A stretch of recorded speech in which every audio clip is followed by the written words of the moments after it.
Hello students, now we are going to see January 2nd week 2023 general awareness. January 2nd week means from Jan 9 to Jan 15 general awareness news we are going to see it. Before getting into the video, two important announcements. One is that after completing this video, after watching this video, there is a quiz link in the description box. So totally you will be having 55 questions. That is 55 news what you are going to see in this video. Based on that, you will be having 55 quizzes. 55 MCQ quizzes you will be having it. It is a timer based quiz. Within 30 minutes, you have to attend 55 questions. So don't forget to attend the quiz. That will definitely help you to boost your score in the bank exam. Right. One more important announcement is that this week, January 2nd week general awareness PDF, if you want to download it, the news which you are going to see today, if you want to download it also, I have given the PDF link in the description box, you can download it, right? Okay, let's move on. So, January 2nd week 2023 general awareness. So, as usual, every week general awareness, within these 20 topics only we are going to see the news, right? So, same as that, this week also, in this 20 topics only we are going to see the general awareness news. The 20 topics are, as usual, you know it, right? Hot news of the week, national affairs, states in the news, international affairs, agreements news, books and authors, banking or economy or business news, appointments or resignation news, defense news, science and technology news, acquisition and merger, awards and recognition news, summits and conferences, ranks and reports news, sports news, important days, obituaries. If any person, famous person, if he is died, that news will be covering under this heading, obituaries. Then schemes and committees, then environment news. Suppose if we could not complete any news within these 19 topics, we will be finishing that news, seeing that news in this 20 topics, that is miscellaneous news heading, we will be seeing that news, right? Let's move on. First, we are going to see the hot news of the week. That is this week's most important news. What is that? Let us see. First news.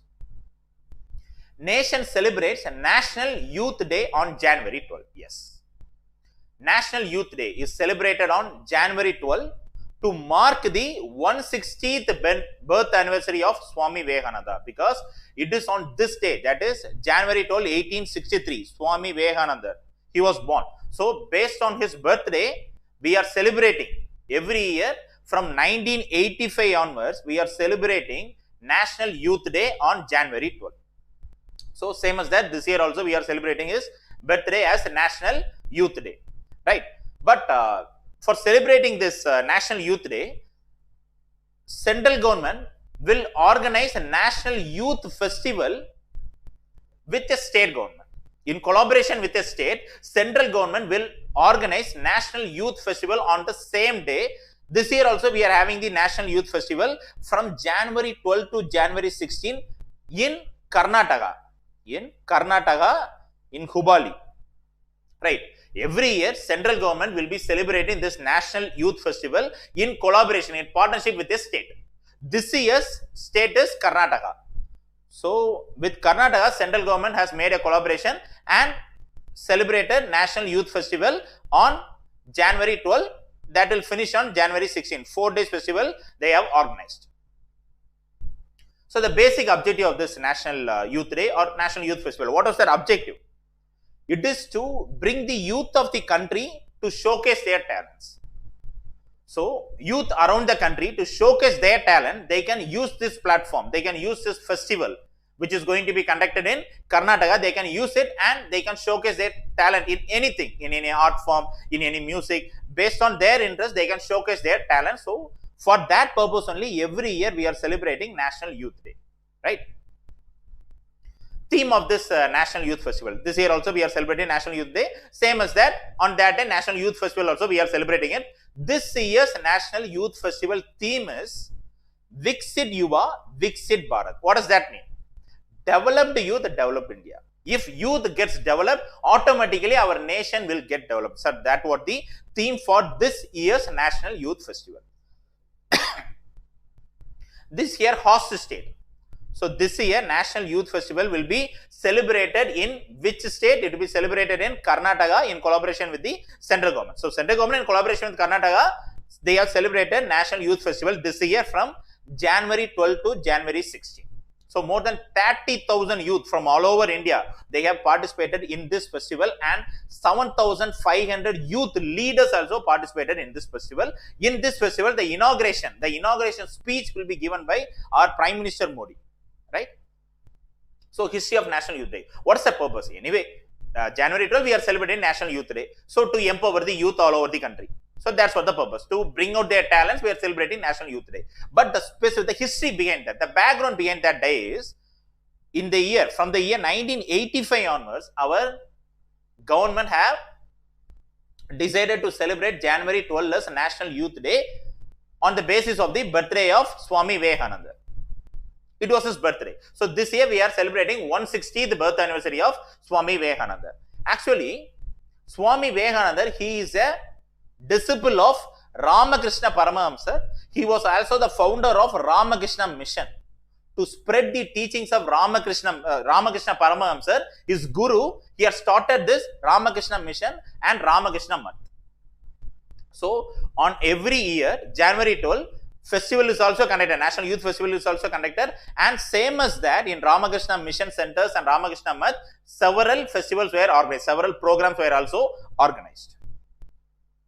About Swami Vivekananda. Actually, his original name is Narendranath Datta. He was born on January 12, 1863. He was a disciple of, that is, his guru is Ramakrishna Paramahamsa.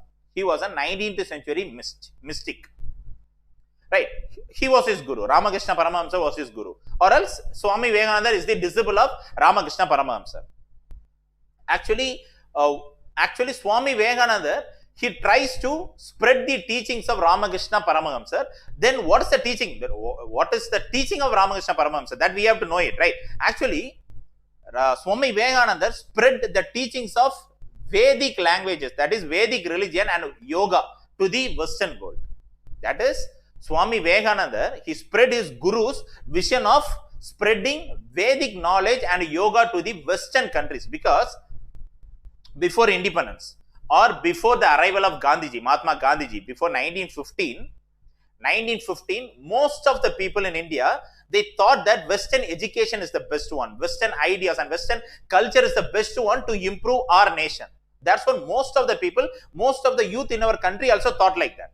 But there are some people, right, like Ramakrishna Paramahamsa and Swami Vivekananda, what they have told is that we have best philosophies in our Vedic religion, in our yoga practices. If we adopt that practices, definitely we can improve our nation too. We don't have to follow the Western ideas and culture. That's what the teachings of Ramakrishna Paramahamsa and Swami Vivekananda. So to spread the teachings of Ramakrishna Paramahamsa as well as to spread the teachings of Vedanta and yoga to the Western world, Swami Vivekananda, he started to go to many countries and give many speeches to spread his teachings, right?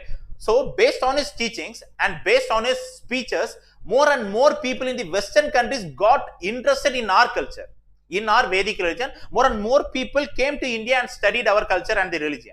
So that's what his success is. So that's what the role played by Swami Vivekananda. He also led the Hindu reform movements in India. Yes, there is two movements, Hindu revivalist movement and Hindu reform movements. Actually, he led the Hindu revivalist movement. What does that mean is that we don't want any Western ideas and culture to improve our nation. Instead, everything is with our culture, with our Vedic religion. If we follow that, definitely that could lead to the development of a nation. That's what his teaching is. That is, he was also one Hindu reformers in India also. Swami Vivekananda also led Hindu reform movements in India. Right. He is a Ramakrishna Paramahamsa, Swami Vivekananda's guru. Right.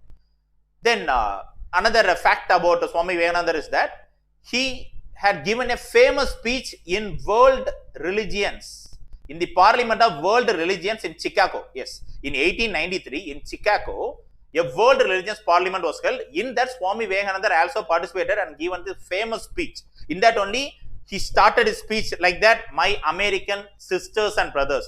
That's what encouraged more and more people around the world. That's what liked by more and more people around the world of Swami Vivekananda. So after that speech, he got famous. Throughout the world, he got famous. Swami Vivekananda got famous. So same as that, our Indian youth, He is also empowered with his teachings and with his ideas and with his speeches. So that led to most of the freedom struggle movement led by Swami Vivekananda before 1915. Because before 1915, before the arrival of Gandhiji, there was a famous movement in Bengal called Swadeshi movement.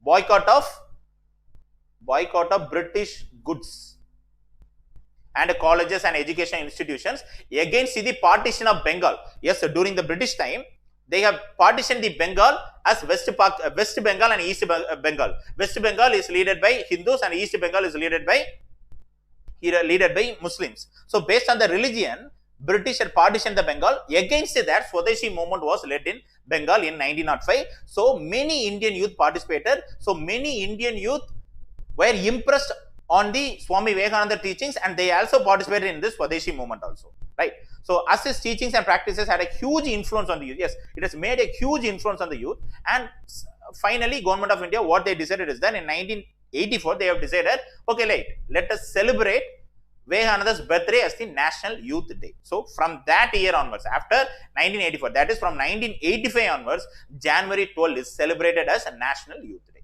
right? This is what behind this National Youth Day theme. So this is the World Chicago Conference.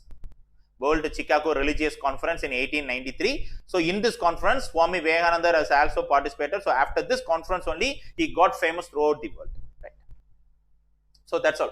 Hot news of the week we have completed. Now we are moving on to national affairs topic. So second news, national news. Prime Minister has launched the government's aspirational block program. Yes, our Prime Minister has launched the aspirational block program. Same as aspirational district program, which was launched by our government in 2018. Yes, previously in 2018, Prime Minister Modi had launched the aspirational district program to cover the 112 districts around India. What is this aspirational district program is that we have to identify 112 districts which are very backward, and to improve the living standard of those people in that district, our Prime Minister has launched the aspirational district program in 2018.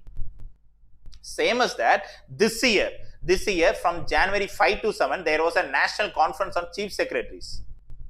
So national conference of chief secretaries of various states, that there was a conference. So in that, our Prime Minister Modi also participated. He launched aspirational block program, same as the aspirational district program, which he had launched in 2018. See, if the whole nation wants to get progress, then each and every state in India should get progress, right? If India wants to develop, every state in India wants to get developed. If every state wants to get developed, then every district in that state should also get developed. If every district in that state should get developed, then every taluka, that is what the block is. Block is otherwise called as talukas. Every taluka in the district should also get developed. If every taluka should get developed, every villages under the taluka should get developed. So that's what the motive behind this aspirational block program. So same how aspirational district program got success, same as that they have launched the aspirational block program. So in every taluka, to improve the living standard of the people living in that taluka, so our Prime Minister Modi had started this aspirational block program. So in that he had identified 100 blocks. So in that blocks, health and nutrition, education, agriculture, water resources, skill development will be improved. So in that block also, banking schemes will be improved. So banking correspondents will be getting will be employed, and more people will be included in the banking sector too. Then Gram Sachivalaya, that is in each and every state we are having chief secretariat, right? We are having secretariat. Same as that in villages also we should be having secretariat. So that is Gram Sachivalaya. Then Amrit Sarovar, each and everything they want to implement from the block level. Amrit Sarovar is this to improve the lakes and ponds, to improve the water resources in the block. This Amrit Sarovar scheme is started throughout the state. Throughout India, Amrit Sarovar scheme is started. So Amrit Sarovar is also implemented in this block also. So students of IIT and Kanpur will be coming to this blocks and they will monitor this block. Right. For that, IIT Kanpur and IIM Lucknow students were nominated to monitor this block's development. So who is the nodal officer for this aspirational block program is, in each and every block, they will be having subdivisional magistrate. He will be the nodal officer. That is, the district collector will be the nodal officer for that block, right? So that's what in this news. Prime Minister has launched the aspirational block program, same as the aspirational district program what he had launched in 2018. That's all. Then third news. 28th edition of Sarang, India's largest student-run festival, begins at IIT Madras. Yes, India's largest students festival, named Sarang, its 28th edition is held this year in IIT Madras. So, to participate in this festival, around students from 500 colleges, they have come to participate in this festival. So, it is expected to see over 80,000 people are expected to participate in this festival. This festival will be held from 11th to 15th January in IIT Madras. The theme for this year's festival is Mystic Who's. Mystic Who's is heaven is open. That is the right opportunity is open for the youth. That is for the students throughout India. So they can showcase their talents. They can showcase their art. They can showcase their culture in this festival. So to showcase their talents, this IIT Madras, they have started this India's largest run festival. That is 28th edition of this festival. Year on year, this festival is celebrated.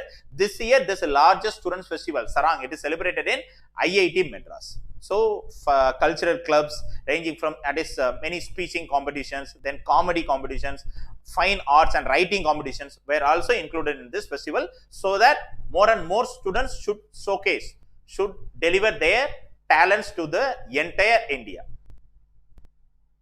Then fourth news. Union Home Minister inaugurated a 120-foot tall statue of polo player riding a polo in Manipur. Yes, actually a statue, a player who is playing a statue. So same as that, yes, who is playing the polo game. So same as that, a statue is unveiled. Statue is launched by our Union Home Minister Amit Shah in partnership with Manipur CM. Manipur CM Biren Singh also participated in this ceremony. So why they have launched this polo statue in Manipur? Because the history is that the polo game, it's originated in Manipur around 3100 BC. Yes, this polo game is already practiced, is already played by the people in Manipur around 3100 BC. At that time, this polo game is named as Sagol Gajangi. So it is ruled by a king. So in that time they have played the polo game, but they haven't called that game as polo. Instead they called that game as Sagol Gangchi. We know that polo, right? People will be riding in the horse with a stick, then they will be beating the ball. So same as that, this polo game got originated in Manipur in 3100 BC. That time itself they have played this polo game, right? So that only our Manipur CM with Union Home Minister Amit Shah sir, they have launched a polo player polo player statue they have unveiled in Manipur, right? With having the polo stick. So that's what they have told in this news. So Chief Minister of Manipur N Biren Singh was also present during the inauguration ceremony and gave a polo mallet, that is the polo stick, and they have launched the polo statue also. A player playing a polo on the horse, right? The statue is unveiled by Union Home Minister Amit Shah in association with Manipur CM Biren Singh sir. He is the Manipur CM Biren Singh sir, right? That's what they have told in the news. Then fifth news. Union Home Minister inaugurated the Jai Hindi Light and Sound Show at Red Fort. Yes, same. Union Home Minister Amit Shah sir has inaugurated the Jai Hindi Light and Sound Show at Red Fort in Delhi. What is the Jai Hindi Light and Sound Show? Actually, the freedom movements. This light and sound show, this ceremony, light and sound show ceremony will be based on the rise of the Marathas. That is based on the India's freedom struggle movement. Rise of the Marathas, India's independence of 1857 revolt, then rise of the Indian National Army by Subhash Chandra Bose sir, then fight for independence by Gandhiji sir. So based on that Indian national movements, a light and sound show named as Jai Hindi was launched by our Union Home Minister at Red Fort in Delhi. So this show will include a Mathrubhumi show, that is our motherland show, in which India's history will be portrayed with light and sound in this ceremony, in this show. Then 60 news.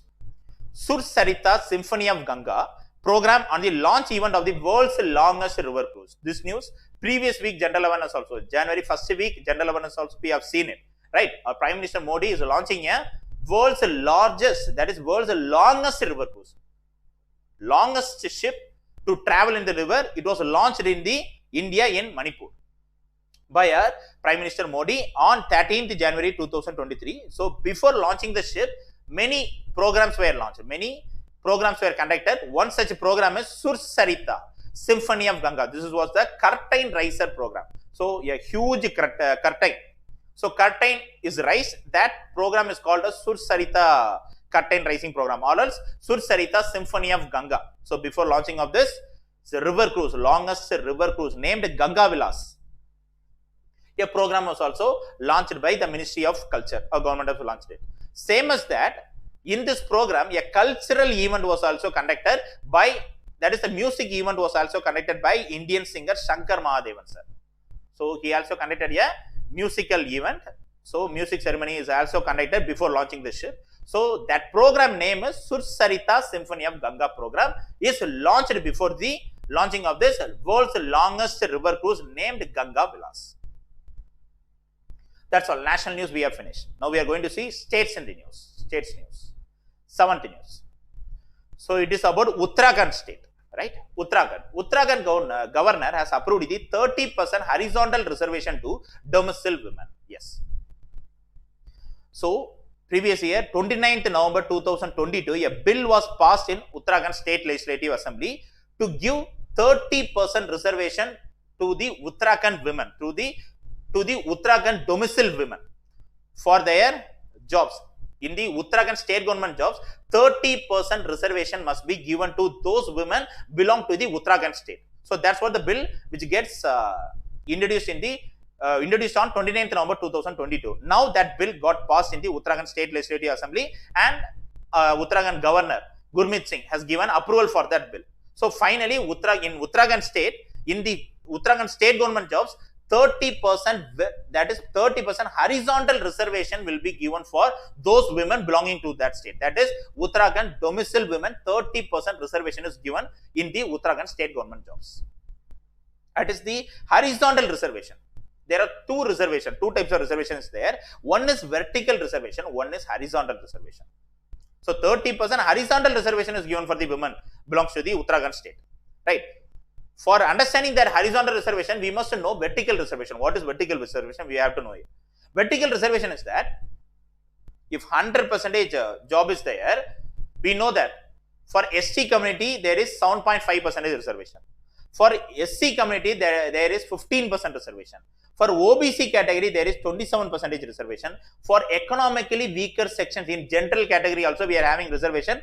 10% reservation is there. So totally 59.5% reservation is given in the central government jobs as well as in central government educational institutes. Right? It is the vertical reservation. Scheduled tribe community will be having 7.5% reservation. Scheduled caste 15%. So it is the vertical reservation. So if 100 people is there, 7.5 people from the scheduled tribe category will be reserved. That seat will be reserved for the scheduled tribe category. 15 seats will be reserved for the scheduled caste category. It is the vertical reservation. Horizontal reservation is among this 59.5% reservation, there will be 30% reservation for the women. That is this horizontal reservation. See, among this gender category, OBC, scheduled caste and scheduled tribe, there is a reservation for women too. That is, horizontal reservation is within that 59.5% reservation, there is 30% reservation for women's. That is, from gender category also there is a reservation for women. From OBC category also there is a reservation for women. In scheduled caste category also there is a reservation for women. In scheduled tribe, that is 7.5% reservation. In among 7.5%, within 7.5% reservation, women is also having reservation. That is what horizontal reservation is.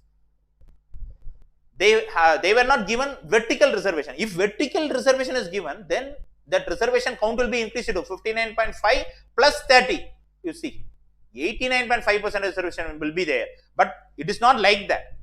30% reservation is given as a horizontal reservation for the women in the Uttarakhand government jobs. That's what they have given in this news, right? Okay. Then 8th news. Kerala. It is about Kerala state. Kerala cabinet approved a scheme to ensure those employed under MG Narega gets benefits like pension. Yes.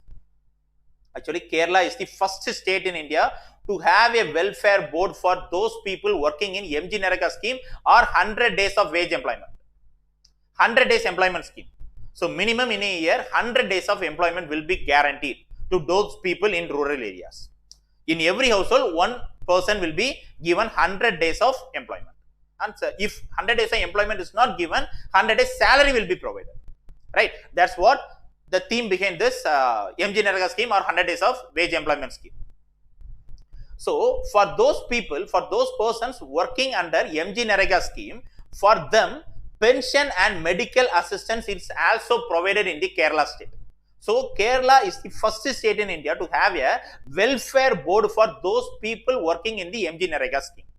Because in Kerala, around 26.71 lakh laborers working under MG Narega scheme as well as 2.5 lakh laborers, workers working under the Ayankalli Urban Employment Guarantee Scheme. So, in urban area also they are having employment scheme, 100 days of wage employment. That scheme is called Ayankalli. He is a social reformer in Kerala. So, based on his name, they have launched a Ayankalli Urban Employment Guarantee Scheme. So, for those laborers or workers coming under MG Narega scheme and Ayankalli Urban Employment Guarantee Scheme, they will be given pension and health insurance benefits also. So, Kerala is the first state to have a welfare board for those people working under the MG Narega scheme. So, that's what they have given in this news. So, in this MG Narega scheme, it is unskilled work will be provided. No skilled work, it is unskilled work. Unskilled work of 100 days will be provided to every household, one person. To each person in a household, 100 days of unskilled wage work will be provided. Right? For those people, pension is also provided as well as health benefits is also provided in Kerala. So, that's what they are given in this news. Then 9th news. Mysore and Hampi in Karnataka. So, this news is based on Karnataka state. Mysore and Hampi in Karnataka to be promoted as a part of the Swadeshi Darshan 2.0 scheme. Yes, there is a scheme called Swadeshi Darshan scheme. Actually, in India, there are many tourist spots, right? So, among those tourist spots, 19 places were identified. So, 19 tourist destinations were identified, and to promote that 19 tourist destinations, central government have launched a scheme called Swadeshi Darshan scheme. So, it improve the infrastructure to pull more people, more tourists to come to this tourist destinations. Our government have started a scheme called Swadeshi Darshan scheme. So, in this Swadeshi Darshan scheme, 19 tourist destinations were selected. Among those 19 tourist destinations, now 2 places were included. So, before they are having 17 places under Swadeshi Darshan scheme. Now, 2 more tourist destinations is also added in this Swadeshi Darshan scheme. That is Mysore and Hampi is also included under this Swadeshi Darshan scheme. So, that totally 19 places have been identified under this Swadeshi Darshan scheme. So, to promote the tourist destinations, they have launched, central government have launched the Swadeshi Darshan scheme. Now, 2 more places is also included under this scheme. That is Mysuru and Hampi in Karnataka. That is also a famous tourist spot in Karnataka. Now, that is also included in this Swadeshi Darshan scheme. Then 10th news. Kerala's Year of Enterprises project was recognized as the best practices model. This news is about which is state? Kerala, same Kerala state. So, Kerala government have launched a project called Year of Enterprises. That what is that project is?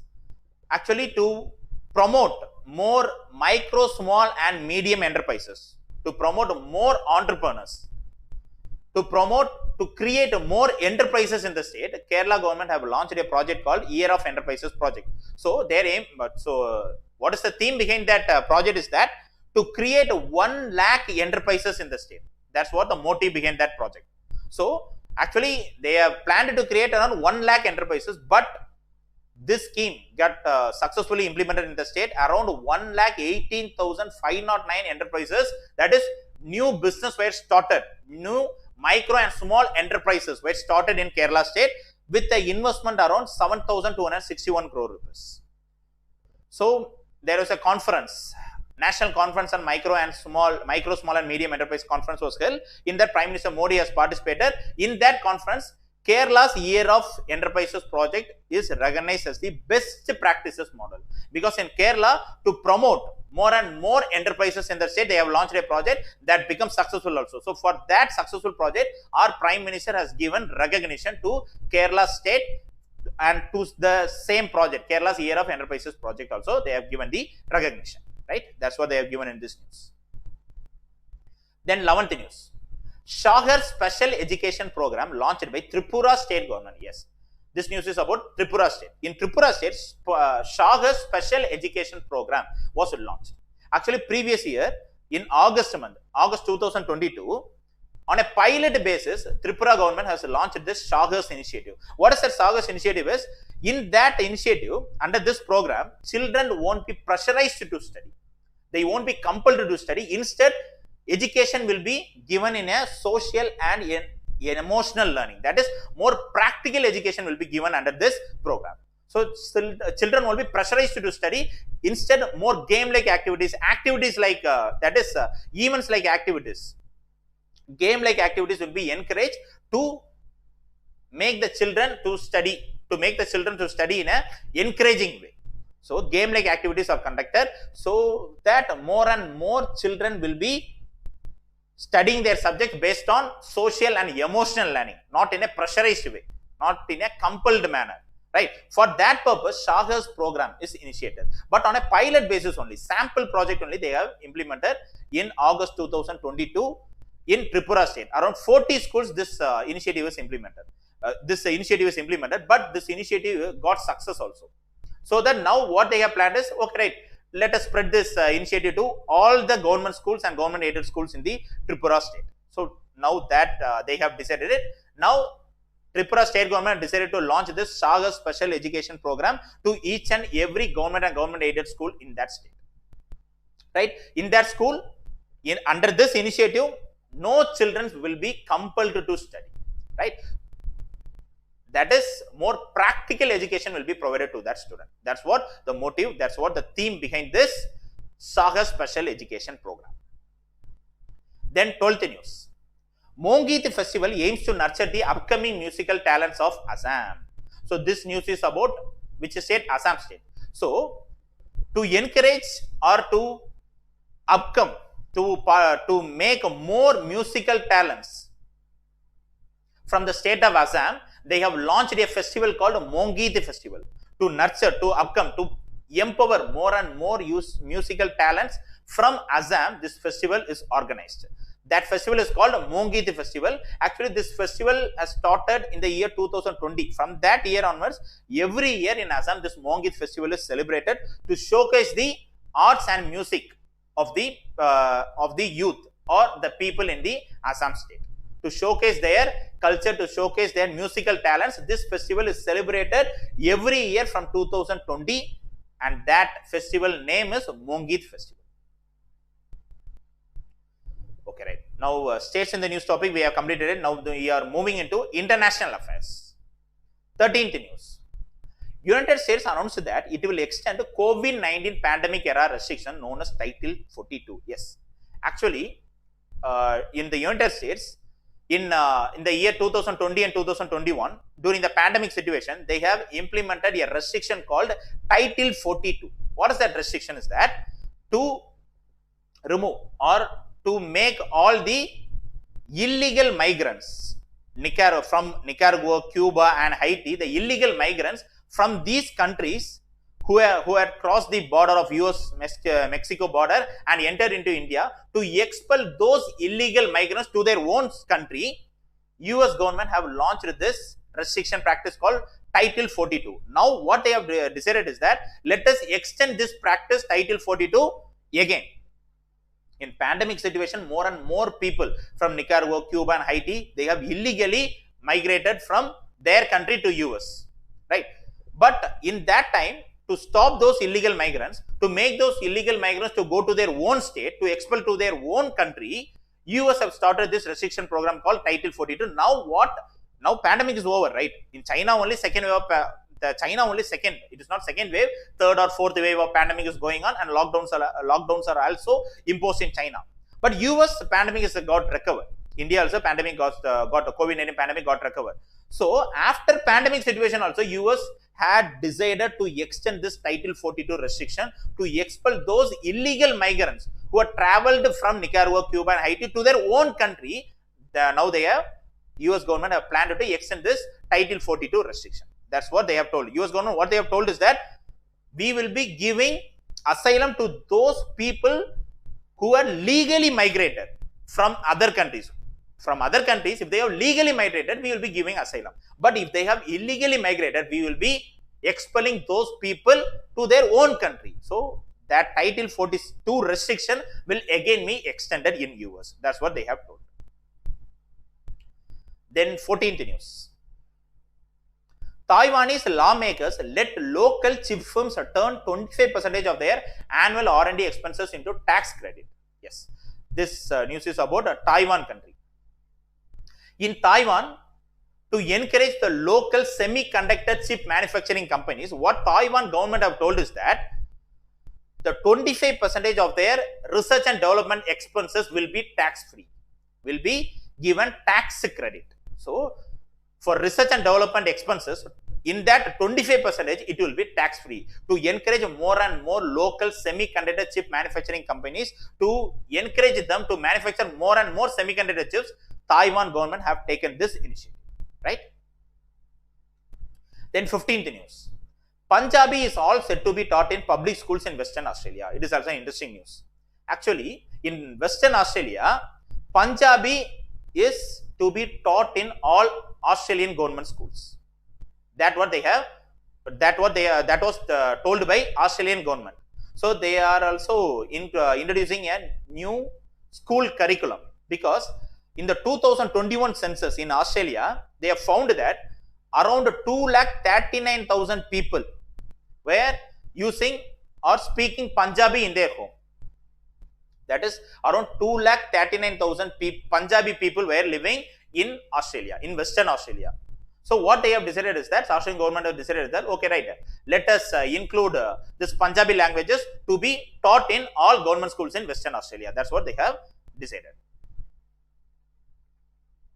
Because from the year 2016 onwards till 2022, around 80% Punjabi speaking population had increased in Western Australia. So that's why Australian government have took this decision. Then 16th news. UAE nominated Sultan Al Jaber to preside over the upcoming United Nations climate negotiations in Dubai. Yes. This year we are having United Nations Framework Convention on Climate Change. Upcoming Climate Change Summit is to be held in Dubai in UAE from 30 November to 12th December 2023. It is to be presided. This year's Climate Change Summit will be presided over by UAE. So for that, UAE government have nominated Sultan Al Jaber. This Sultan Al Jaber, this man is the CEO of the Abu Dhabi National Oil Corporation. Their government state-run oil company, who and also seeing its renewable energy sectors. This person, that is the CEO of the government, the UAE government's oil company, is nominated as the person to look after the United Nations upcoming climate summit in Dubai. That's what they have told in this news. That's all. International affairs, we have completed it. Now we are going to see agreements or MOUs news. 17th news. Yadav has inked a pact with NABARD to start the farmers producer organizations. Yes, Yadav, Neeru Yadav. She is a famous Sarpanch, that is the Panchayat president in Rajasthan. In Rajasthan, there is a village called Lambi Agir village. In that village, they are having a Sarpanch called Neeru Yadav, who is famously called as Hockey Wali Sarpanch. Yes, Neeru Yadav.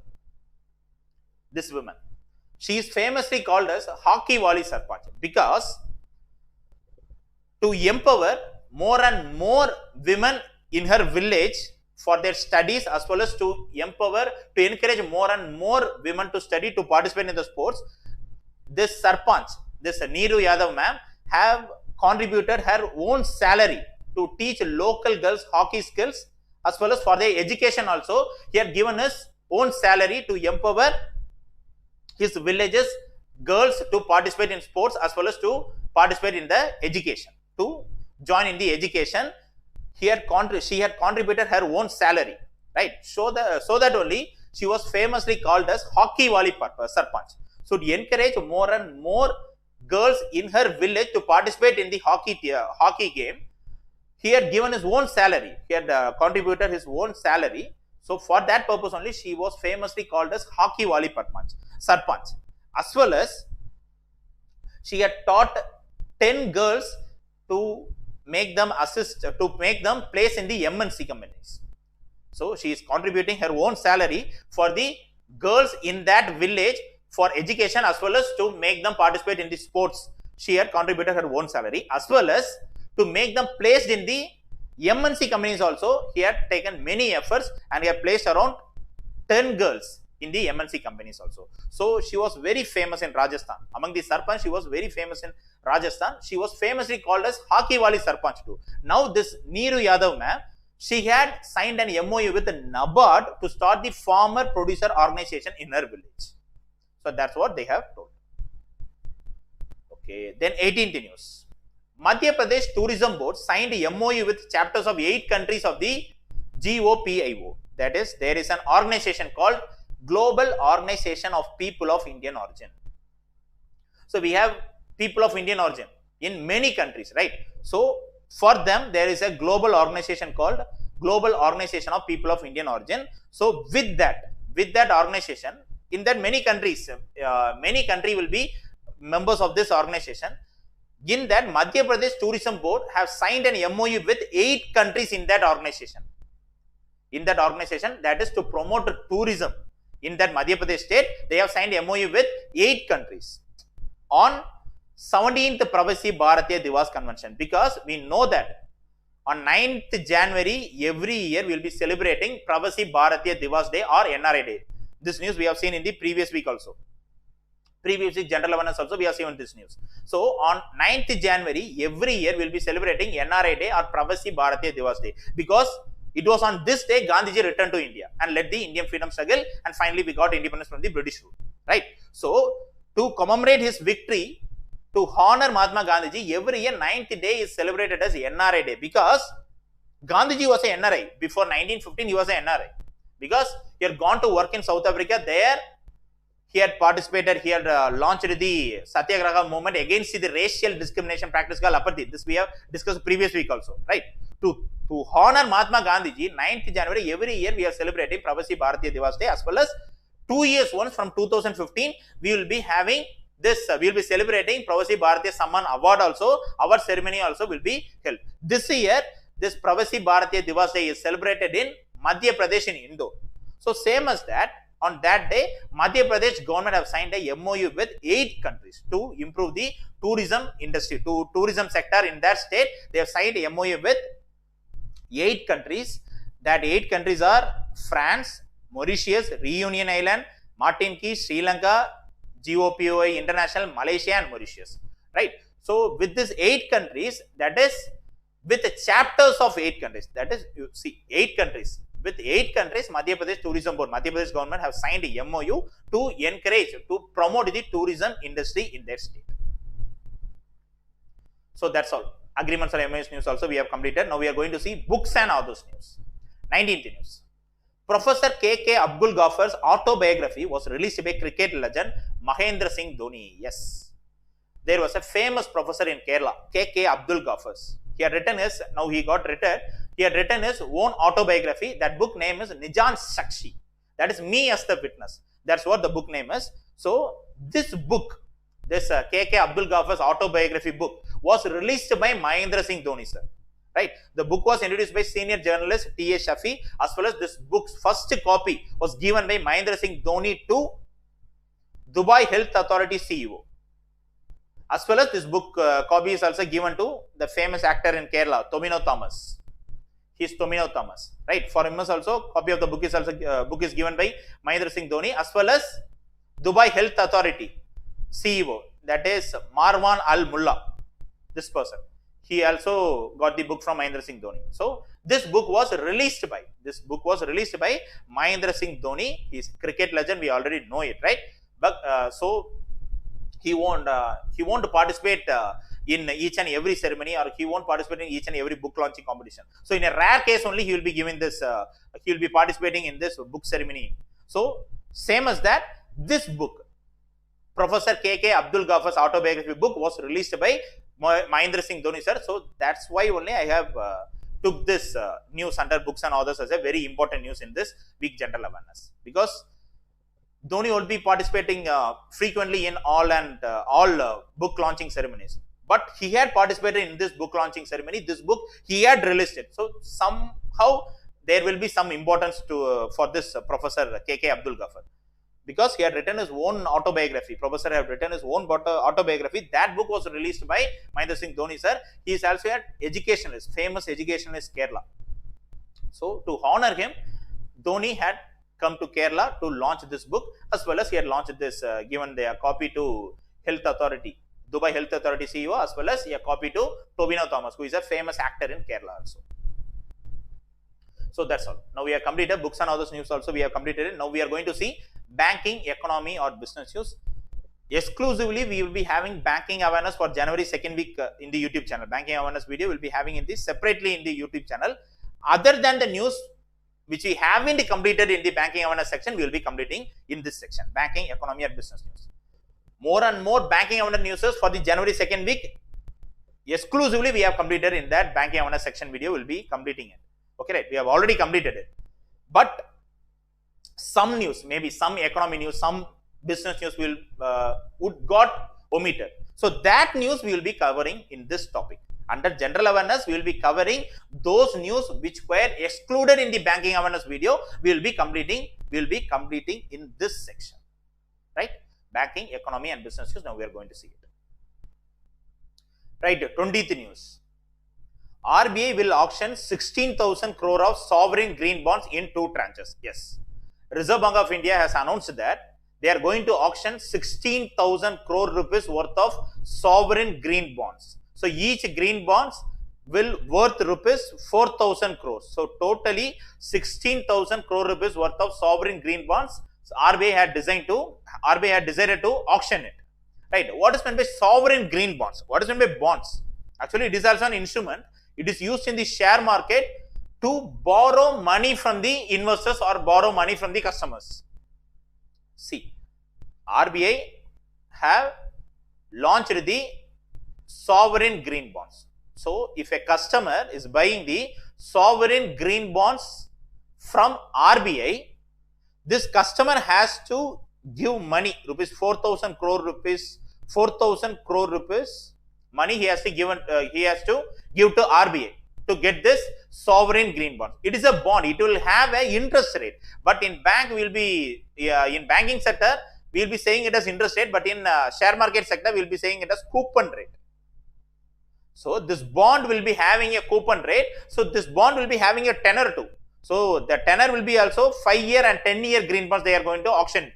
Okay, right. So this bond will be having a tenor of 5 years or 10 years, and it will have an interest rate or coupon rate. It will have an interest rate. Right. So after getting this 4,000 crore rupees money from the customer, RBI will give that sovereign green bonds to the customer. So once the 5-year period gets over, this customer will give the bond back to RBI, and RBI will give the 4,000 crore rupees money with the interest to the customer. So this is how sovereign green bonds work. But you have to know what is meant by sovereign green bonds. It is a bond which is issued to fund for the green projects or renewable energy projects, solar energy, wind energy projects. To fund it, this money has to be utilized by the government. For that purpose, RBI is going to auction 16,000 crore rupees worth of sovereign green bonds using uniform price auction. Actually, there is 2 types of auction is there. We have many auctioning types. So major type is then multiple price auction and uniform price auction. In multiple price auction, if a company or anyone who is auctioning his product, say example 1,000 rupees is the base amount. One person will tell 2,000 rupees. Next person will tell 3,000 rupees. So auctioning, the rate will get vary, right? Each and everyone will quote a different amount.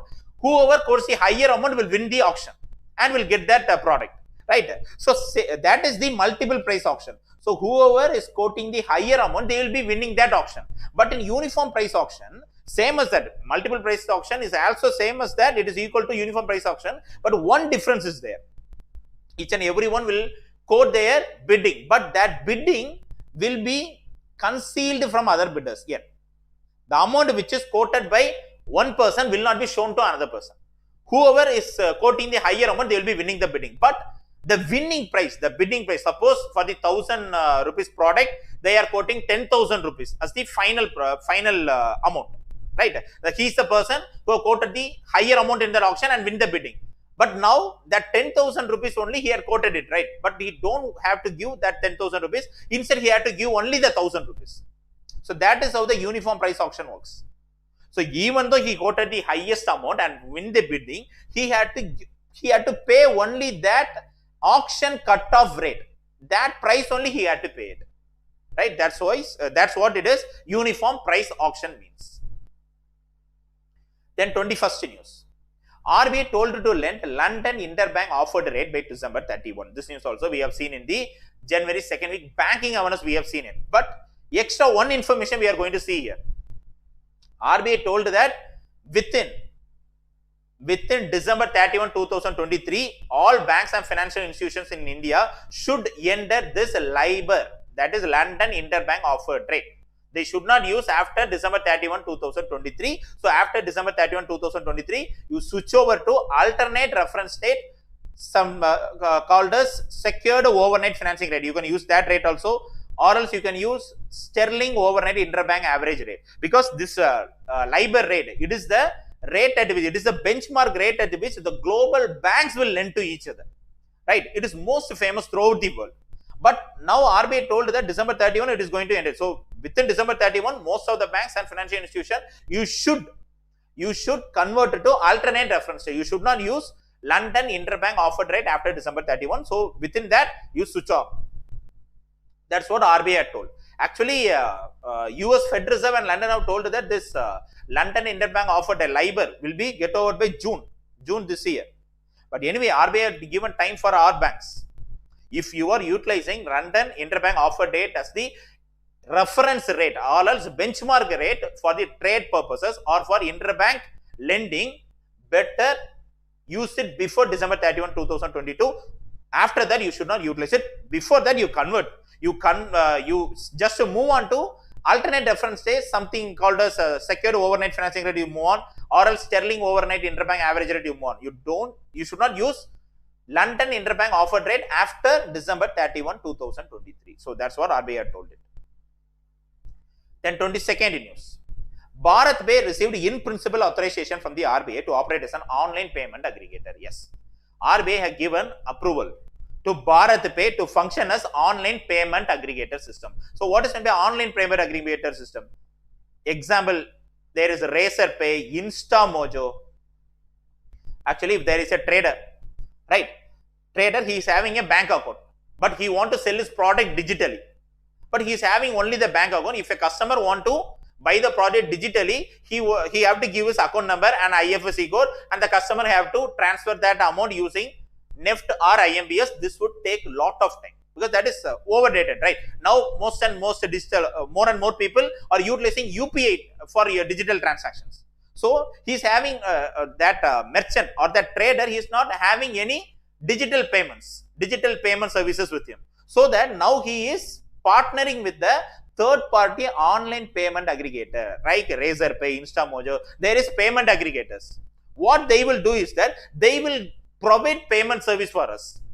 So that this Razor Pay or InstaMojo, the payment aggregator, will integrate with our bank account. So anyone, if they want to buy our products digitally and want to pay digitally, they can pay it. They can pay using their credit card, they can pay using their debit card, net banking, mobile banking, any UPI or anything, they can use it. For this purpose, if we are availing that all facilities, all services, it would cost more for a trader. So for that purpose, he can integrate with a payment aggregator like Razor Pay or InstaMojo. So now RBI has given approval to Bharat Pay to function as an online payment aggregator, right?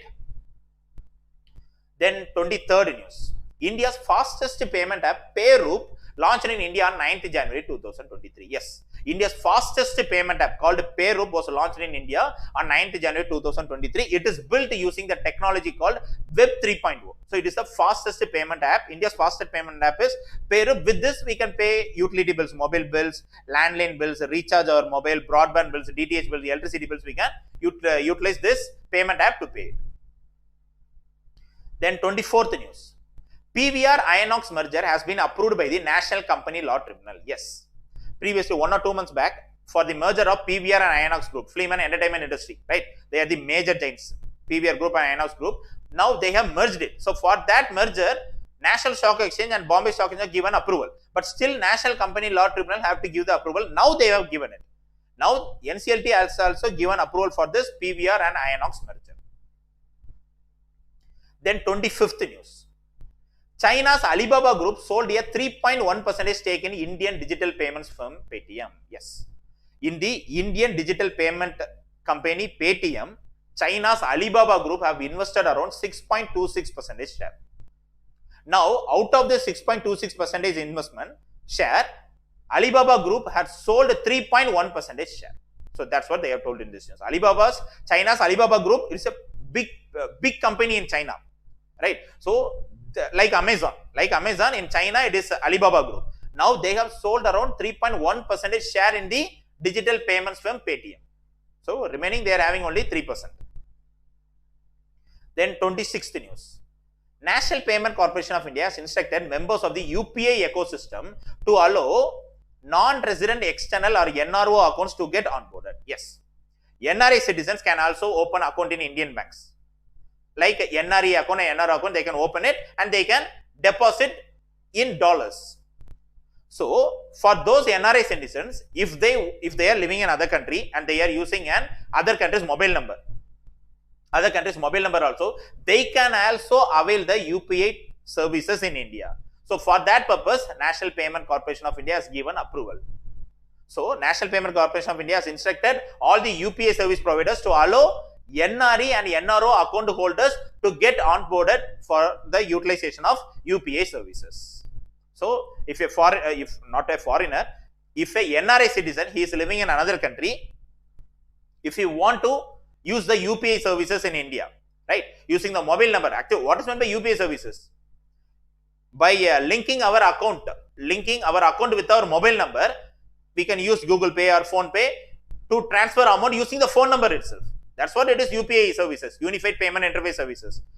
But it is utilized in India. For those people who is in India, they can utilize this UPI payment services. But for those foreign people, for those NRI citizens who are living in other country and they will be having other country's mobile number, right?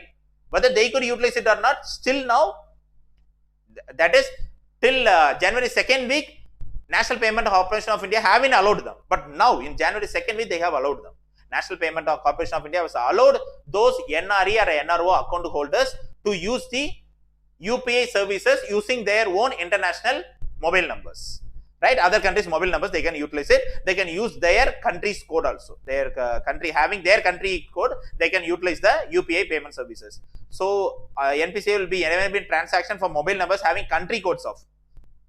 For which country NPCI given approval is that Singapore, Australia, Canada, Hong Kong, Oman, Qatar, USA, Saudi Arabia, UAE, United Kingdom.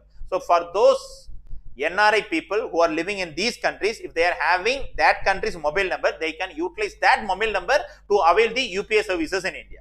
So that's what they have told in this news. Then 27th news. RBI issued the list of 6 credit rating agencies that banks can use for the purpose of risk weighting bank claims. Actually, what is meant by asset? For bank, the asset is the loan they are providing. Liability is the deposits, because they have to pay the deposits with the interest to the customer.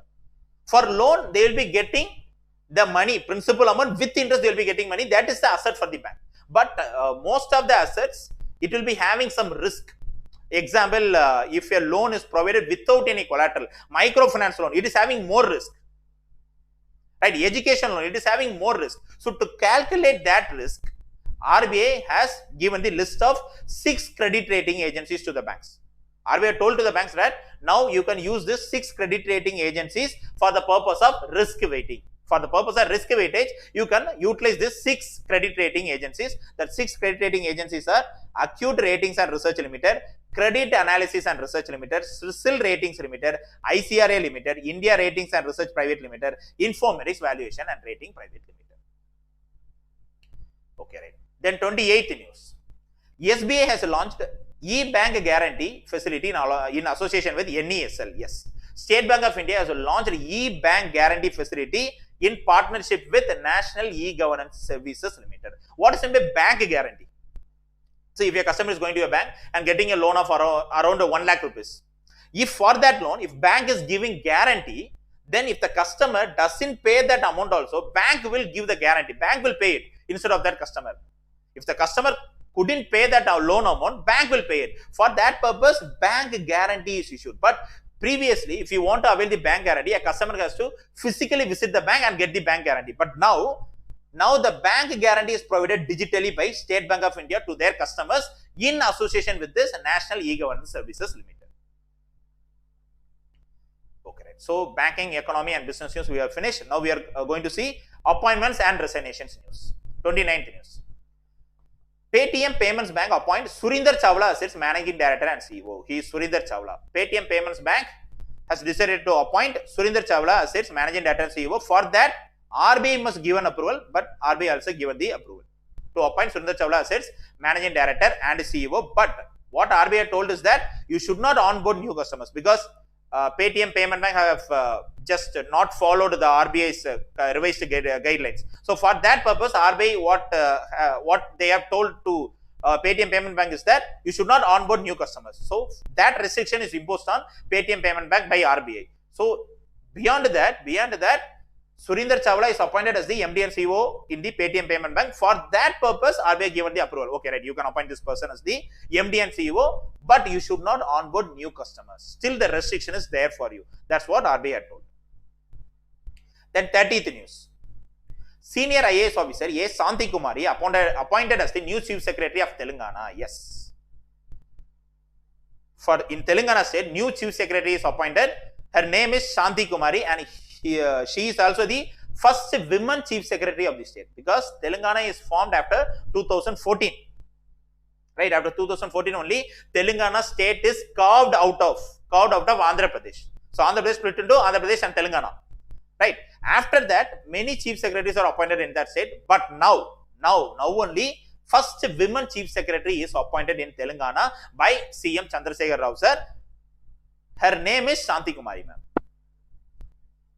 She is the Shanti Kumari ma'am. Then 31st news. ICICI Prudential Life Insurance announced the digital first campaign featuring cricketer Surya Kumar Yadav. He is the Indian cricketer Surya Kumar Yadav. Actually, ad also we could have seen in YouTube or in TV.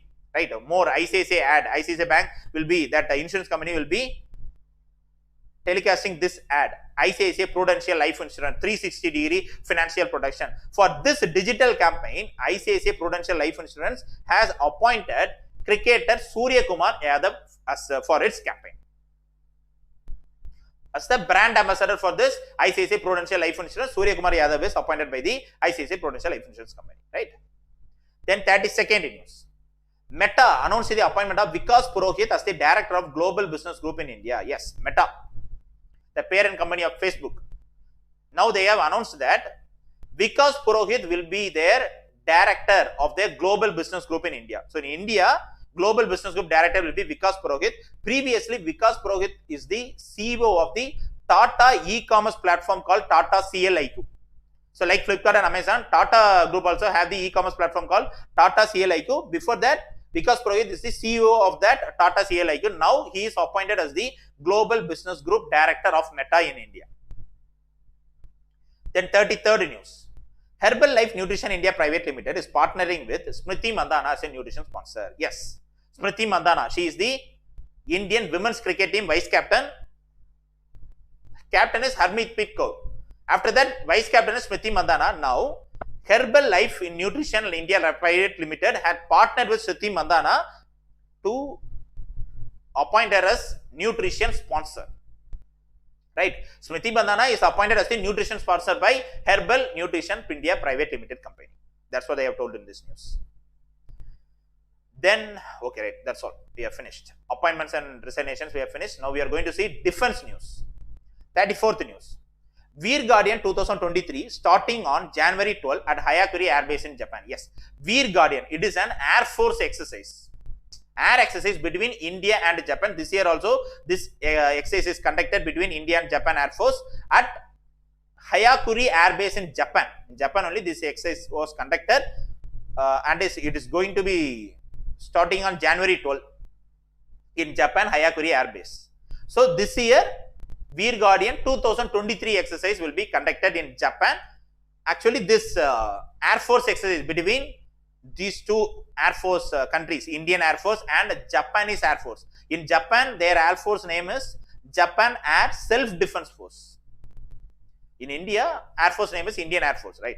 There they are calling them as Japan Air Self-Defense Force. So, exercise, Air Force exercise between India and Japan is going to be starting on January 12 at Hayakuri Air Base in Japan. So, that exercise name is Veer Guardian 2023. Then 35th news.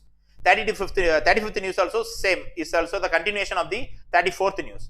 That Sukhoi 30 MKI pilot squadron leader Chaturvedi assigned to the Veer Guardian 2023 in Japan. Yes, in Japan, Air Force exercise is conducted between India and Japan Air Force, right? That exercise name is Veer Guardian 2023 exercise. In that exercise, our first female fighter pilot of India, Avani Chaturvedi ma'am, with her fighter aircraft called Sukhoi M30 MKI is also participating in, is also going to participate in that Veer Guardian 2023 exercise in Japan, right? So, Avani Chaturvedi ma'am, she is the first female fighter pilot in the Indian Air Force.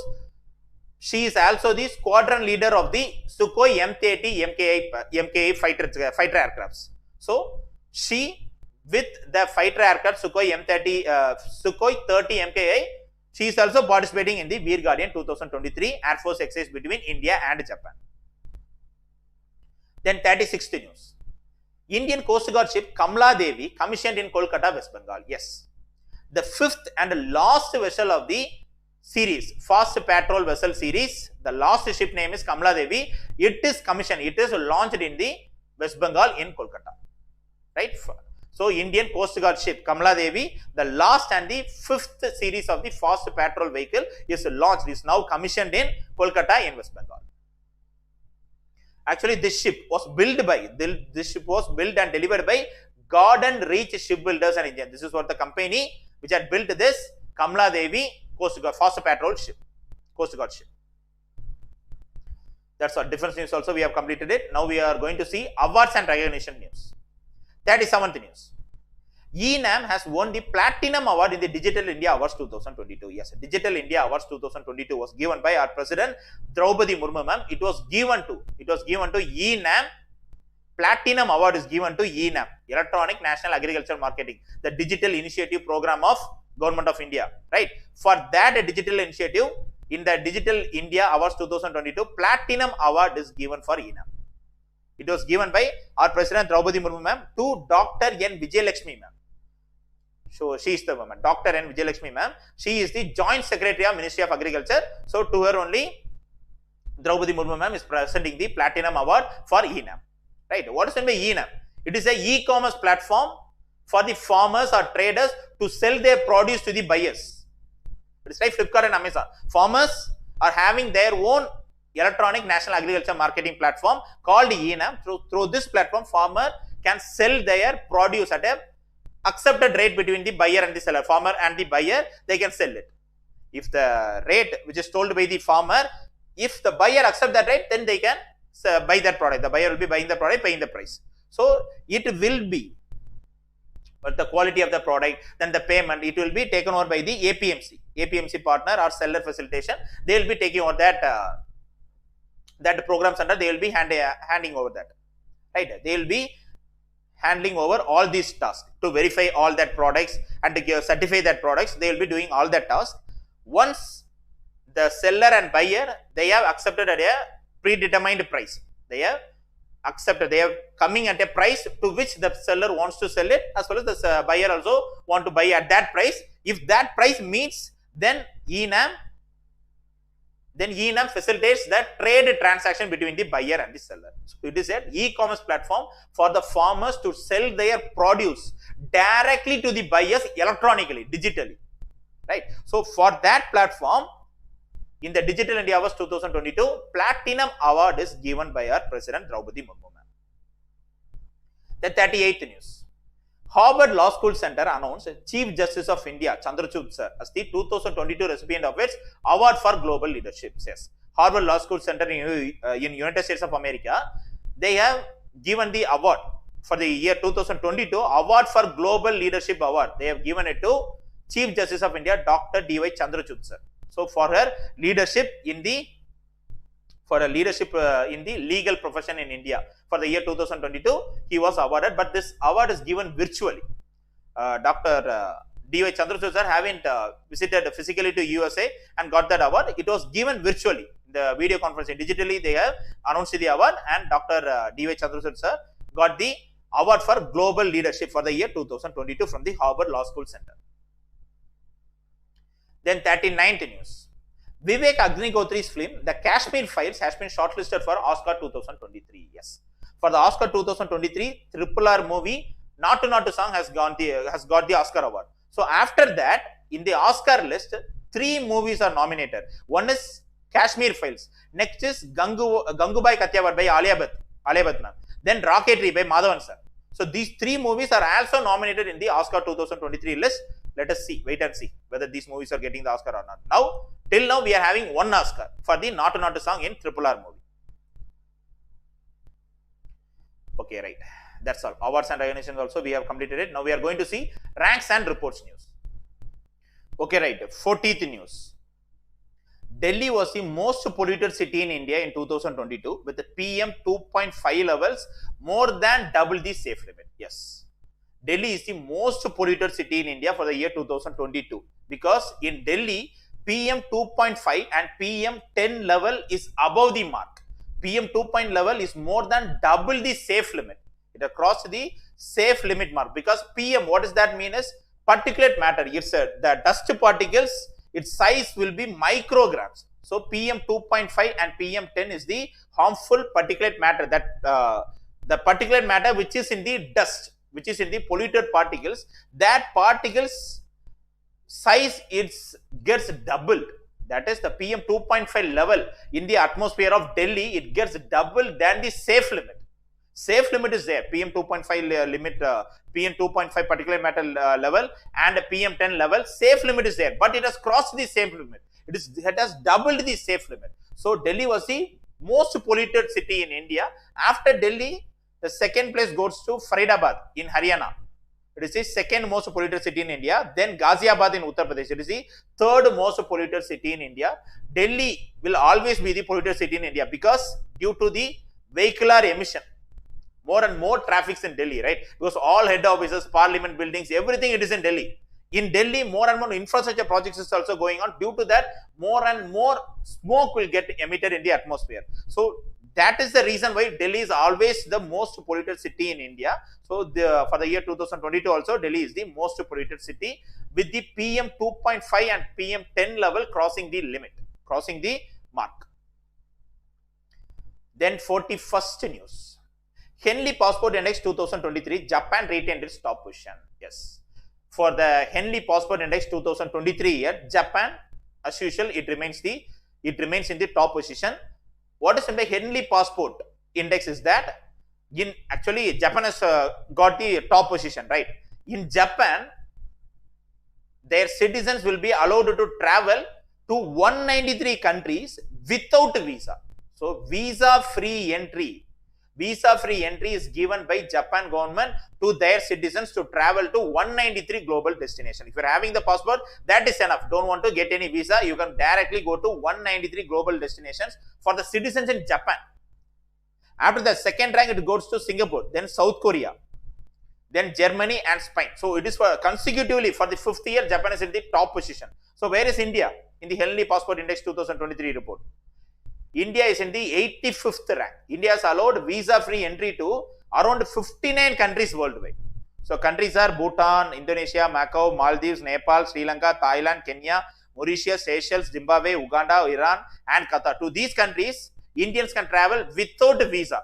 They should have only the passport, but in some countries, among these countries, in some countries, they require visa on arrival. After arriving in that country, they have to get the visa. So that is also there. So this year, Henley Passport Index 2023, India is ranked 85th. Japan ranks in the top position. Okay, right. So ranks and reports we have finished. Then we are moving on to summits and conference news. 42nd news. India will host the Voice of the Global South Summit on January 12 to 13. Yes. India will host Voice of the Global Summit on January 12 to 13. It was told by Indian Foreign Secretary Vinay Kautar sir. He told that Voice of the Global South summit will be held on January 12 to 13 in India, because this conference is more important, because this year G20 presidency is held by India. Currently, India holds the presidency of G20 group for the year 2023. So, if India is holding the G20 presidency, means India will only decide the topics in which G20 members must discuss. So, prior to that, they have launched this summit, Voice of the Global South. Actually, Global South, Global North. There is a two divide. Developed countries will be calling it as North, Global North. Developing countries will be calling it as Global South. See, in the world, in the northern hemisphere, America, London, Germany, Italy, Russia, they were all developed countries. In the southern hemisphere, see, India, African countries, South American countries, they were all developing countries. China, including China, it is the developing country. Most of the countries in the southern hemispheres are developing countries. Most of the countries in the northern hemisphere are developed countries, so that only the world gets divided into two of Global South, Global North. So India comes in the Global South. So ahead of the G20 presidency meeting, India had conducted Voice of the Global. India is planning to conduct Voice of Global South Summit on January 12 to 13. So for that summit, the theme is Unity of Voice, Unity of Purpose. That's what the theme they have selected, right? Actually, if India is holding this year's G20 presidency, means India can choose the topic on which to discuss in that G20 meeting, right? So prior to that, India is planning to host the Voice of the Global Summit, so that India will be choosing the topic which will favor the developing countries, which will be favoring the Global South countries. So that topic only India will choose. That will be discussed in the G20 meeting also. But prior to G20 meeting, we had conducted Voice of the Global South Summit on January 12 to 13. We have planned to conduct it. Okay, right. Okay, right. Summits and conferences we have finished. Then we are moving on to sports news topic. Sports news. 43rd news. Mascot, torch and anthem of Polo India Youth Games 2022 unveiled in Bhopal. Yes, Polo India Youth Games 2022 is going to be held in Madhya Pradesh in Bhopal, right? So for that festival, for that Polo India Youth Games 2022, anthem, mascot and smart torch was unveiled by or revealed by Chief Minister Madhya Pradesh CM Shivraj Singh Chauhan sir. Right, so many glittering events also happened in Bhopal. So prior to the Polo India Youth Games. So in this Polo India Youth Games, more and more youth from all over India will be participating in these games. There will be more sporting events included in this Polo India Games. So Polo India Youth Games 2022 is held in Madhya Pradesh in Bhopal. Right, the first two debut sports is that Malcolm and water sports will be conducted first. So it is they have planned to conduct Polo India Youth Games from January 30. From January 30, they are planning to conduct Polo India Youth Games. So in that first game will be Malcolm and second game will be water sports. These will be the two games making their debut. They will be first organized. So Malcolm, it is a game. In a pole, more and more people will be climbing over one and the other. They will be climbing, and one who is holding at the top. So it will be like a pole. So in that pole, more students or many people, more youth will be participating in it. So they will be climbing over their top, and finally one boy will be standing at the top. So this is the Malcolm game. They will be calling it as Malcolm game.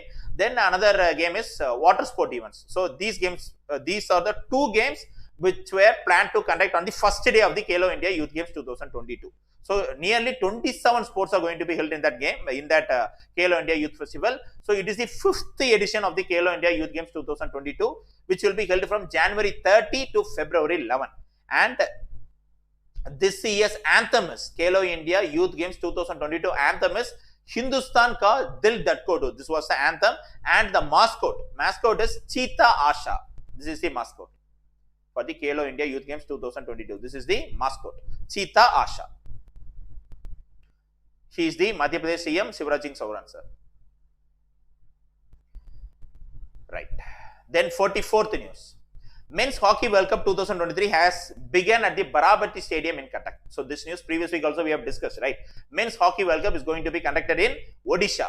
So first Hockey World Cup is conducted in, that is the opening ceremony of the Men's Hockey World Cup is conducted in Barabati Stadium in Cuttack in Odisha, right? In this opening ceremony, Bollywood celebrities Ranveer Singh, Disha Patani also participated in this event, in this ceremony.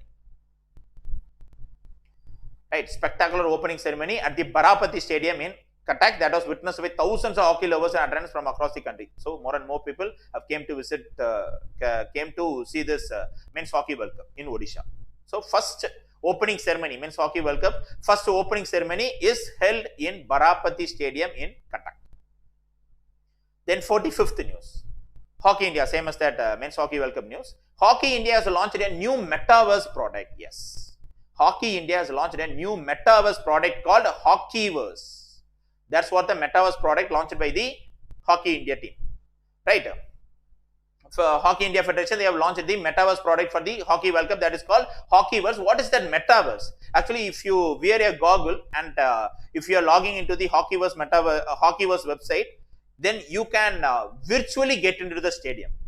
You can virtually get into the stadium. You can roam here and there as if you are touching the players. You can see the stadium. You will be in the stadium in a 3D format. Virtually you will be there. Actually you won't be there, but wearing that goggle and in front of sitting in the computer, logging onto that metaverse, you will be having the experience that you are virtually present in that stadium. You are actually present in that stadium and watching all the games. So this metaverse product is launched by Hockey India team called Hockeyverse. So ahead of the Hockey World Cup 2023, which will be conducted from January 13 to 29 in Odisha. So the opening ceremony is held at Barabati Stadium in Cuttack. Okay, right. So sports news we have finished. Now we are moving on to schemes and committees news. 46th news. Marg, a portal to facilitate mentorship for startups, will go live on January 16. Yes, central government designed a website, launched a platform called Marg. This platform, actually this website is to help those startups in mentoring. So if any startup, if they need any support, if they need any mentorship support, they can visit this Marg portal and they can get the mentorship support. So for that purpose, central government have launched this Marg portal. Full form is Mentorship, Advisory, Assistance, Resilience and Growth. So for the growth of the startup companies to provide mentorship services to them, Marg portal is launched by the government. So Commerce and Industry Ministry Piyush Goyal has launched this Marg portal to facilitate mentorship for startups. That portal will go live on January 16. From January 16, this portal will be live. This portal will be active. Okay, right. So schemes and committees news also we have finished. Now we are moving on to science and technology news. 47th news. 5G enabled drone that is capable of vertical takeoff and landing, developed by startups from IG Drones. Yes. A startup company named IG Drones in Odisha, they had developed a drone which could take off vertically and land vertically, because previously the drone, if they want to take off or land, they need a runway.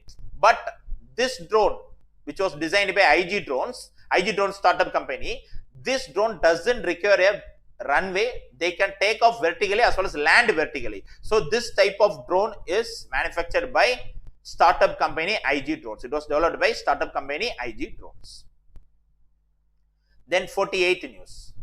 Science and technology news. Indian American aerospace industry expert has been appointed as the NASA's new chief technologist. Yes, NASA's new chief technologist is AC Charania sir. He is an Indian American. He was appointed as the NASA's new chief technologist, as well as he has been appointed as the principal advisor to the administrator, Bill Nelson. To the administrator Bill Nelson, he will be the principal advisor, as well as NASA's new chief technologist will also be A.C. Charania sir. He is also an Indian American. Previously, this post was held by another Indian American scientist named Bhavya Lal. She is the person, Bhavya Lal. So now this post was transferred from Bhavya Lal to A.C. Charania sir. Now he is appointed in that post. Okay, right. Science and technology news we have finished. Now we are moving on to important days news. Important days. 49th news. 7th Armed Forces Veterans Day celebrated on 14th January 2023. Yes. On 14th January 2023, 7th Armed Forces Veterans Day was celebrated. Actually, in the month of January, the only one day which is more famous is Republic Day. January 26 is more famous. But beyond that, 14th January is also important because it is the date on which, that is, it is 14th January, it is the date on which first Indian Army Commander-in-Chief K.M. Kariyappa sir got retired in 1953. So it was on this day, Armed Forces Veterans Day was celebrated from the year 2016. From the year 2016 onwards, our government was celebrating Armed Forces Veterans Day in India. Because it is the date on which, January 14, 1953, it is a date on which first Indian Army Commander-in-Chief K.M. Kariyappa sir, he is K.M. Kariyappa sir, he got retired from the service. So this day was celebrated on, first Armed Forces Veterans Day was celebrated on January 14, 2016. It is the 7th Armed Forces Veterans Day which got celebrated on 14th January 2023. From 2016 onwards, every year we are celebrating this 7th Armed Forces Veterans Day. Then 15th news, it is also same as the continuation of that previous news. Indian Army Day 2023 is celebrated 15th January. Yes, 15th January is celebrated as Indian Army Day because it was on this day, 15th January 1949, last British Commander-in-Chief was replaced by an Indian Commander-in-Chief of the Indian Army called A.M. Kariyappa sir. Yes, it was on this date, last British Commander-in-Chief of Indian Army, General Francis Busher. He is the General Francis Busher.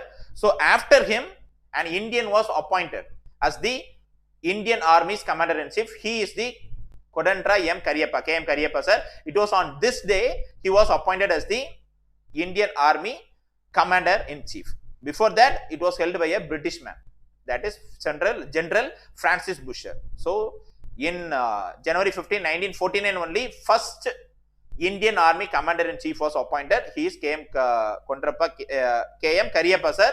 So on this day we are celebrating. So we are celebrating this day as the Indian Army Day. So Indian Army Day 2023 is also celebrated on 15th January 2023. It marks the 75th anniversary of the Indian Army Day. 75th anniversary. It marks the 75th anniversary. Right? Then 51st news. Nation celebrates 17th Pravasi Bharatiya Divas on 9th January 2023. This news previously we have seen it, right? Previous week general awareness, January 1st week general awareness, we have seen this news. Every year on January 9 we are celebrating Pravasi Bharatiya Divas Day or NRI Day. And this year's theme is also celebrating the diaspora in an era of Amrit Kal, because it was on this day Mahatma Gandhiji returned to India. He fought for India's freedom. Finally we got independence from British India, from British rule in 1947. So while Gandhiji was entering India, he was an NRI citizen, right? An NRI citizen had made India to got freedom from the British rule. So he made possible that India could get freedom from the British rule, and NRI has made that. That is Mahatma Gandhiji. So in order to pay tribute to Mahatma Gandhiji, to honor Mahatma Gandhiji, every year 9th January 2023 is celebrated as 9th January is celebrated as the Pravasi Bharatiya Divas Day. So this year 17th Pravasi Bharatiya Divas was celebrated in Madhya Pradesh in Indore, right? We have celebrated. Then 52nd news. World Hindi Day or Vishwa Hindi Divas is celebrated on 10th January every year. Yes, every year 10th January we are celebrating World Hindi Day or Vishwa Hindi Divas Day, because it was on this day, January 10, 1949, Hindi as a national language of India was spoken in the United Nations General Assembly. See, prior to independence and after independence in 1949, our government have decided to make Hindi as the national language of India. But after writing the constitution only, Hindi and English is chosen as the official language of India. We don't have any national language. But in 1949, Hindi was chosen as the national language of India. So it was on this day, January 10, 1949, Hindi was spoken in the UN General Assembly for the first time. It was also on this day in 1975, first World Hindi Conference was held in Nagpur in Madhya Pradesh. So that every year January 10 is celebrated as the World Hindi Day or Vishwa Hindi Divas Day. Right? Hindi, that the term, it get originated from the Persian term, Persian word, Hind, which means the land of Indus. Because the land surrounding the Indus river is called as Hind. Finally, it is called as Hindustan. Finally, it is called as India. Right? So, the land of Indus is the Hind, this Hind meaning. So, that's how Hindustan name came to India. After that, Hindustan is transformed to India. So, that's how our name, our country got its name. Right. This Hindi language is spoken in India, in Trinidad, then Nepal, then Guyana, Mauritius and other countries. Hindi language is also spoken by most of the people. This year, World Hindi Conference, that is 12th World Hindi Conference, is to be held in Fiji from February 15 to February 17. So, last year, 11th World Hindi Conference was held in Mauritius. This year, it was held in Fiji. It is to be held in Fiji from February 15 to 17. So, this year's World Hindi Conference theme is Hindi Traditional Knowledge to Artificial Intelligence. This was the theme for this year's World Hindi Conference. Right. So, important days we have finished this. Now, we are moving on to obituaries heading. Obituaries topic. Okay. 53rd news. Dr. Tehamton Yerach Udwadia, known as the father of laparoscopy surgery in India, passed away. Yes. Dr. Tehamton Yerach Udwadi. He is the Padma Award. Padma Award, here got it. So, he is known as the father of laparoscopy surgery in India. He passed away at the age of 88. So, laparoscopy surgery, it is using video camera, they will be inserting the needle and they will be doing that operation, right? So, that is the laparoscopy surgery treatment. This surgery is introduced in India by Dr. Tehamton Yerach Udwadia. So, he is famously called as the father of laparoscopy surgery in India. Finally, he passed away at the age of 88. He was born in Bombay on 15th July 1934. So, during that time, 1934, Bombay is the presidency of British India. Right. So, he was born on 15th July 1934. Finally, he died at the age of 88. So, he is called as the father of laparoscopy surgery in India. Okay, right. So, obituaries news also we have finished. Now, we are moving on to miscellaneous news. Last topic, miscellaneous news. If we could not see any news in those 19 topics, we will be seeing that news in this miscellaneous news heading topics. 54th news. Vidisha becomes the first Indian district to implement cutting-edge 5G use cases proposed by startups. Yes. 5G use technology is tested on ground. 5G technology is tested on ground by the startups in which district is Vidisha district in Madhya Pradesh. So, it is the first district in India where 5G technology is tested on ground. That district name is Vidisha in Madhya Pradesh state. Then 55th news, this week's last news we are going to see. Former Indian cricket team captain and drone market Garuda Aerospace have launched Droni. Yes. Former Indian cricket team captain Mahendra Singh Dhoni sir, as well as Garuda Aerospace company, they have launched a surveillance drone called Droni. So, actually, last year also they have launched a camera drone called Droni in Chennai. This year they have launched a surveillance drone, same as the name is same. Droni, it was launched by former Indian cricket team captain Mahendra Singh Dhoni in association with the Garuda Aerospace, because Garuda Aerospace is the low-cost drone manufacturing company and Dhoni is also the brand ambassador of that low-cost drone manufacturing company named Garuda Aerospace. Now they have launched a surveillance drone named Droni. Okay, right, that's all we have finished. So, January 2nd week general awareness, we have finished it. So, you have finished and you finished this January 2nd week general awareness night. So, straight away, go to the quiz link in the description box, attend the quiz and check your score. That will definitely help you to boost your score in the bank exam mains, right? If you are liking this initiative, like the video. If you haven't subscribed to the channel, subscribe to the channel. If you are liking this initiative, kindly share the video with your friends and fellow aspirants. Okay, students, thank you.